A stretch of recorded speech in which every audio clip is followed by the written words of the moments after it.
En este día lunes vamos a estudiar el tema "No puedes llevarla contigo". ¿A qué se refiere esto? Bueno, lo vamos a descubrir en la lección de hoy. También vamos a descubrir qué podemos hacer, qué pasos prácticos nos pide Dios que hagamos mientras preparamos estos últimos años de vida productiva que todavía nos queda acá, porque ya ayer nuestro pastor también nos lo decía, hay mucha actividad que hacer incluso después de la jubilación. Así que vamos a orar y vamos a pedir a Dios que nos ayude con la lección para hoy. Querido Dios y Padre eterno, necesitamos sabiduría para administrar tus bienes en todas las etapas de nuestra vida.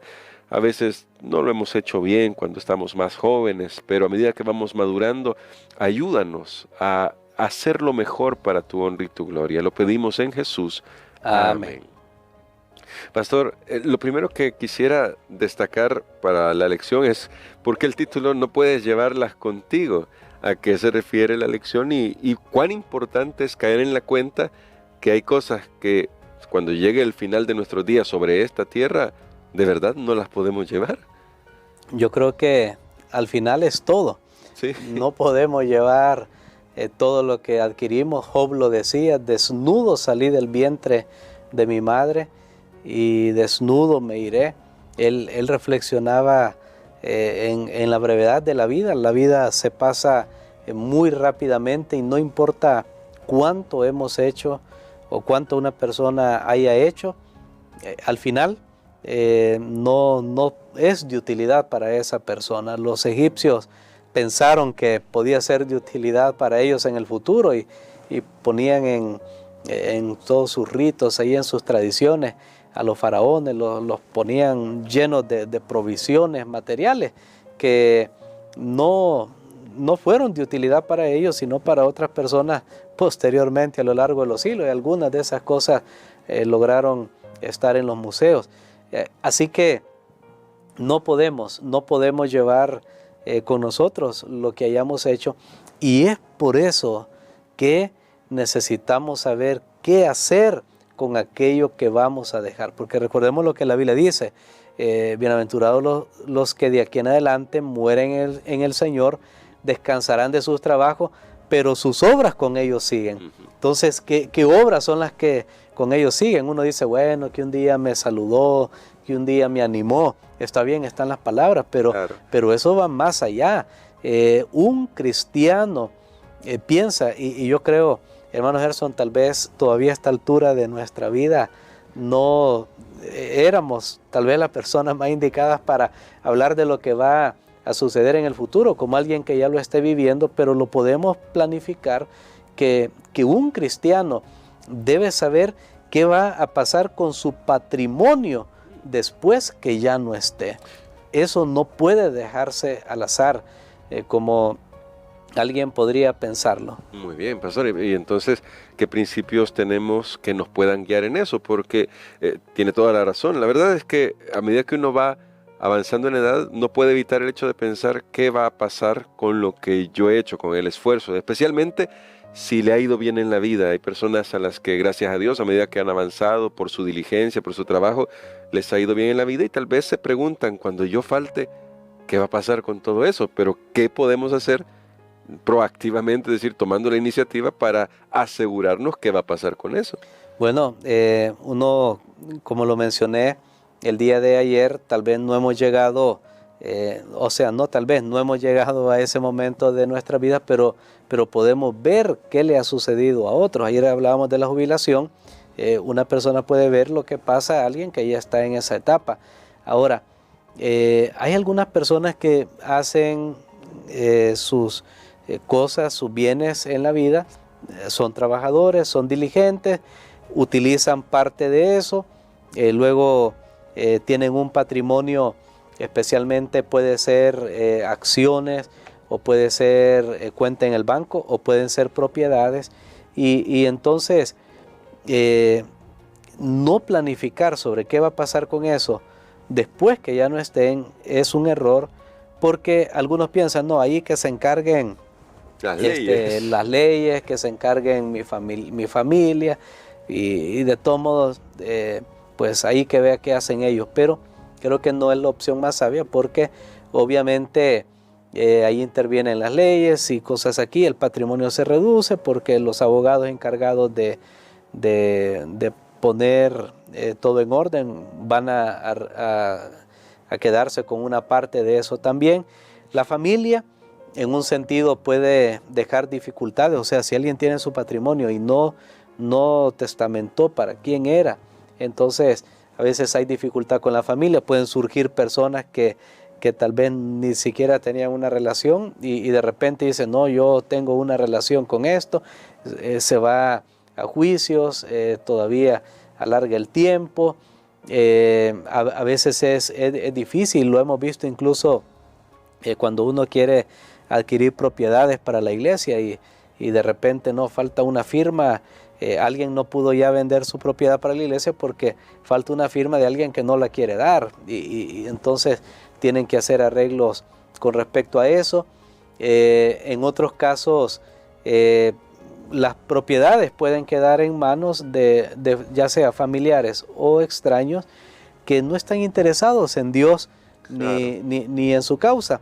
A veces pueden quedar en manos de familiares que no tienen necesidad. Entonces, ¿qué podemos hacer? Lo mejor que podemos hacer es buscar, determinar en vida cómo se van a usar esos bienes cuando nosotros ya no estemos. Y eso normalmente se hace a través de un testamento. Hay otras figuras legales como fideicomiso. No vamos a explicar todo eso acá, pero lo mejor es determinar qué va a suceder con eso para que pueda continuar sirviendo a la sociedad, en este caso en primer lugar a la familia, pero también a la misión que Dios nos ha encomendado. Tal vez, pastor, en este caso, algunos cuando se habla un poco del tema de la muerte que está relacionado con los testamentos, no les parece muy agradable porque definitivamente el tema de la muerte no es nada agradable, aunque ya hemos estudiado toda una lección que nos ayudó a comprender eso, pero siendo que esa es la realidad que nosotros enfrentamos y por eso nuestro pastor estaba dando estas ideas generales sobre lo que podemos hacer a la hora de proyectar nuestro futuro sobre el patrimonio. La pregunta aquí es, pastor, ¿cómo demuestra incluso esa acción de dejar un testamento organizado, teniendo en vista también a Dios, en primer lugar a Dios y también el cuidado de la familia?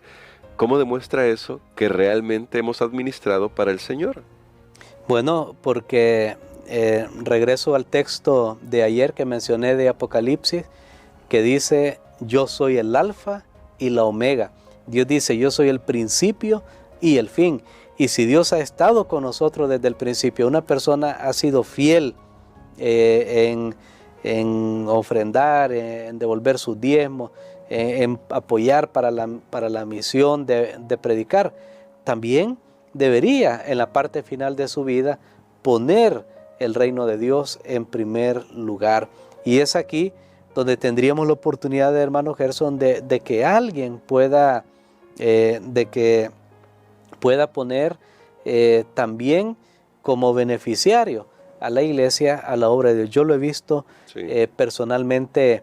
Un día estaba en una iglesia como pastor en esa iglesia y de repente nos llegó una notificación y dice un hermano fulano de tal, a quien yo no conocí personalmente, al menos no recuerdo, pero vivía en Estados Unidos, falleció y dejó una donación para esa iglesia. Y fue una donación que todavía está contribuyendo para la misión de la iglesia. Estando ahí tomamos decisiones con respecto a eso y qué bueno, este hermano lo dejó para la iglesia y lo dejó específicamente y dijo, quiero que esto sea para evangelismo de la iglesia. Así que la iglesia lo utiliza en ese sentido y cuando venga el reino de los cielos y el hermano se levante ahora para vivir con Jesús para siempre, imaginémonos cuántas almas, qué gozo será el saber que aun cuando él ya no estaba, él tuvo la oportunidad de continuar impactando la vida de otras personas con los bienes que había hecho. Amén. Así que creo que eso es un nivel muy especial.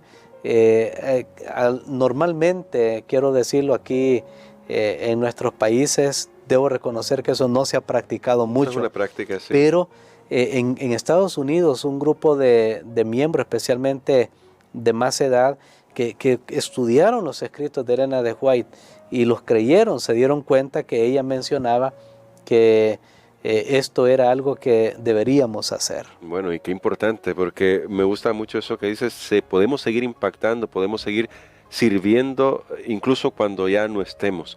Por eso es importante dejar todo arreglado, porque la gran pregunta que debemos respondernos es, si no dejo todo arreglado, ¿se va a distribuir eso como yo hubiera querido que se distribuya?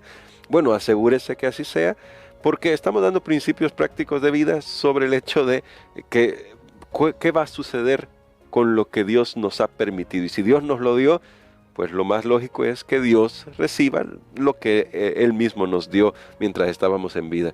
Pastor, quisiera que nos ayudara ahora para tomar conciencia de eso, porque es cierto, tal vez hablar de estos temas resulta incluso complicado en nuestra cosmovisión del mundo latino, porque no estamos acostumbrados, pero tal vez debemos comenzar a hacer este tipo de prácticas. Es correcto, creo que no es algo que hablamos frecuentemente porque incluso tal vez aún preparar nuestro funeral, para decirlo de una manera, pagar una propiedad donde ahí va a ser enterrado, lo podemos ver hasta como un mal augurio, como que ya yo estoy llamando a la muerte.